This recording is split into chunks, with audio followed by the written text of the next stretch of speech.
Hi, I'm Heather McKissick. I'm CEO of Q's, and I'm here on the beautiful island of Kauai. I am so grateful that today I got to sit down with Sean Kaley, CEO of Kauai Federal Credit Union. We talked about his credit union, his leadership, and the amazing things that they are doing for this community. I hope you enjoy the conversation as much as I did. I am super excited to be with you again today, talking to an amazing leader. Hi, Sean. Hi, thank you. It's a pleasure sitting down and talking with you. I'm so happy to be here with you, and I'm so happy to be here on the beautiful island of Kauai. It's such a beautiful and special place. How long have you been on the island? I've been here about 20 years. Oh, is that right? Yeah. So you've been in credit unions for 20 years. You've been on this island for 20 years, and that means you've seen a lot. You know, as a member of the movement, as a member of the community, now as a leader really in the movement. And I'm just curious, I'm sure there's been a lot of ups and downs over the course of that 20 years. What are you seeing right now? What's really pertinent and on your mind as a leader in the system? Yeah, I think that credit unions have always had this spirit of really wanting to have impact and meaningful relationships with our members, right? We don't want to only provide financial services. Right. We need to do that and we need to do it well, but that just doesn't define who we are as an industry and as a movement. And particularly in the last number of years, we have seen a lot of things that have highlighted the challenges that our community is having. And I see this happening all over, but I'm familiar with what's happening here, of course. And we've seen things from natural disasters to economic difficulties. We had COVID. We've had a lot of things that have really tested the resilience of our community and really made it challenging for people to continue to live here and raise their families here and thrive here. And so we have to look as an industry and as a credit union and say, what can we do to really have an impact in our community and help these people? So you're really leading with mission first in so many ways. Yes. Knowing that it's a credit union, it's a financial institution, it's a safe and sound place for people to house their money and do their business. But you're leading with that credit union heart and really the spirit of the people helping people. Right. Whole component. Right. That's amazing. What is that skill that you have as a leader that helps you do that?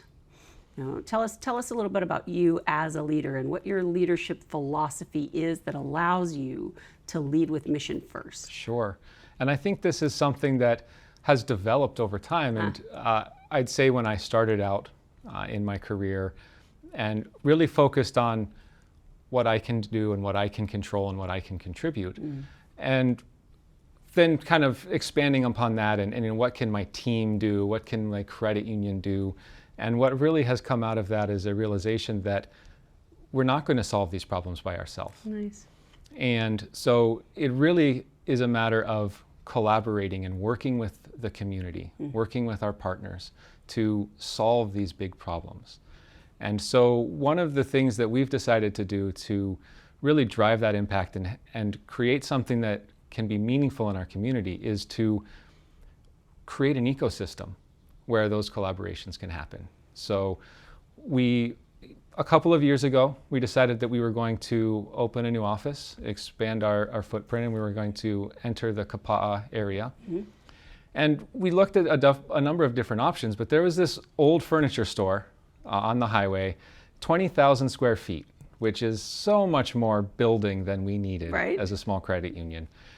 And we kind of passed it up a couple of times and looked at other spaces. And as we were having these conversations about how do we enter Kapa'a, how do we create something that is meaningful for the community, we decided that we're not going to just open a branch now.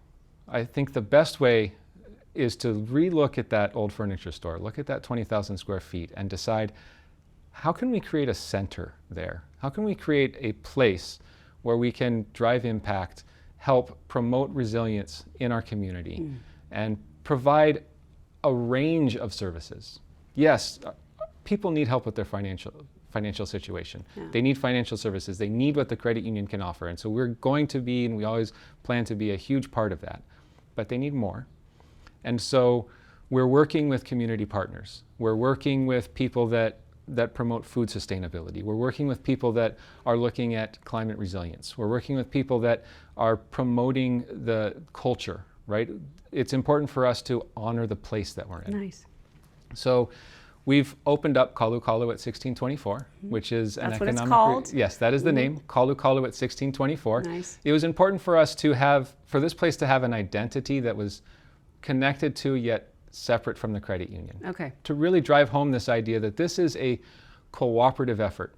We are approaching this with the community. The community is being a part of this. The community is driving what we're doing there. There's so little ego involved in that, right? I mean, and Yeah. that's really a story about leading with community first and not putting yourselves at the epicenter of it. At the same time, it wouldn't be happening without the credit union. That's and right. without your leadership. Yeah, in fact, we battle this ego question Do you? Internally a lot for little things when it comes to what color to paint the building, what signage do we put on the building, yeah? How much should it reflect the credit union and how much should it reflect Kalu Kalu? Okay. And where's the overlap, but where are the differences? Nice. And we haven't quite figured all that out, but we really go back to this idea that this is a collaboration. This is a project by Kauai Federal Credit Union, but it is not just Kauai Federal Credit Union. I just love that.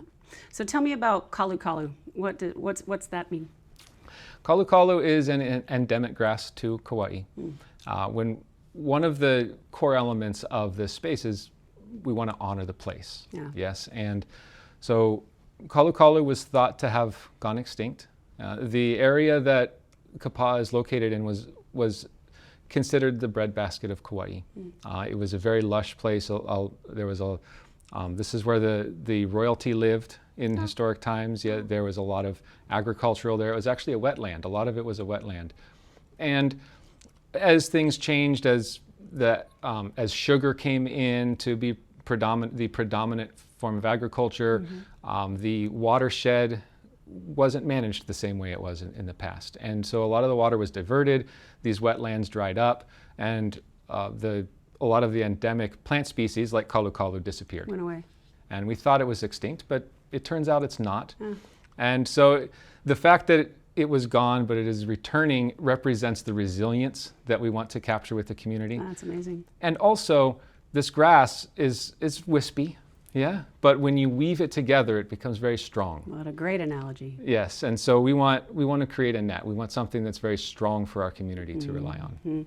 And again, you're the ones doing the weaving in so many ways, and you're a part of it as well. But what a great role for the credit union to play on behalf of its members, but also the communities, right, that you serve. And what is the response of these other community agencies that are now coming under this 20,000 square foot roof with you? What's that collaboration like? It's been a really great response. In fact, we have a lot of people knocking on our door and saying, hey, tell us more about what you're doing here and how we can contribute. Now, I know you've been getting a lot of attention for these efforts. How does that feel? It's interesting. You know, I'm not the type of person that likes a lot of attention, but I'm learning that it's important. Nice. And so I have to be able to graciously manage that. So Kauai Federal is a small credit union. That's right. Where are you now in assets? We're just under 200 million. Okay. So you're a credit union of under $200 million. How many staff? 42. How many members? 7,800. Okay. So when you think about that and you think about the scale of the results that you are creating, right? There are a lot of people that are really impressed by the way that you are leveraging your resources. And I just think that's an amazing story about the power of collaboration, right? If you can achieve that kind of scale with those kinds of resources, imagine what so many of the rest of us can do. So I'm curious if you've got advice for any other credit union of any size, any other leader that really wants to learn from what you have learned and begin to take a more collaborative approach to making an impact in their community? What's your piece of advice for them? Well, first of all, I would say it's possible. Nice. Yeah, this seemed very daunting to us at first, and it is in a lot of ways because some of what we're doing hasn't been done exactly the way we're doing it, but there are some models out there. And I hope that we can be another one of those models where a credit union leader can go back to his or her community and tailor it to what those folks need, and work with the community, ask the people that are already doing the making and the shaking in their community, already solving the problems, what do they need, and how can you facilitate those things to happen even better? Nice. So you're not solving a problem, you're facilitating a solution. Yes.